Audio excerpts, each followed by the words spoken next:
Oh, nangyari sa'yo?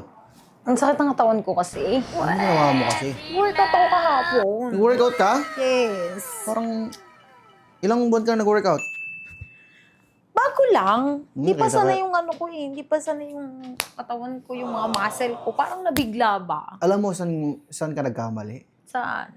Hindi ka kasi titik ng protein. Ayan Yes. nasa harap mo na oh. Ayun nga. Ito nga yung nakita ko nung nakaraan. Ito kaka-order ko lang talaga niya. Sakto Siyempre, kasi malay ko nag-camping. ba? Oo, nag-camping kasi last week. Naman kasi alam na kailangan pala na pag nag-workout ka pala, kailangan mo palang uminom pa rin ng protein. Yes. Oo. Para dun sa mga muscle mo. Ngayon ko lang nalaman, kaya nakapag-avail tuloy ako. Ikaw nga nagpo-promote sa akin yan, hindi mo alam. Hindi nga kasi. Kasi kala ko nga okay na.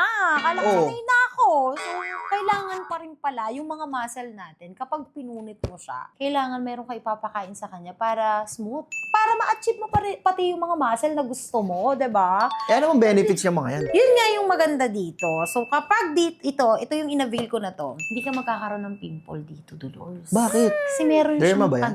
hindi. Kasi, ang protein kasi, once na nag-take ka niyan, magkakaroon ka talaga ng breakouts dyan. Ako, magkaka-pimple ka. Siyempre, ayaw mo naman yun, di ba? Ayaw. So, meron kasi siyang tartary powder. Ano yun? So, para mas blooming ka. Siyempre, habang hindi lang naman tayo dapat nag-workout. Siyempre, kailangan din blooming din yung face mo, di ba? Mhm. So, eto yung perfect sa'yo. At, syempre, meron din siyang pea protein, of course, no?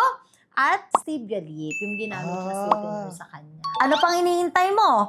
Meron ito sa basket natin. Yan, meron 7 sachet at 15 sachet. Mura lang to, Dolores. Ayun ako, sinasabi ko sa'yo. Kaya ano pang iniintay mo? Check out mo na dito sa mga accounts ni Ma'am Sammy.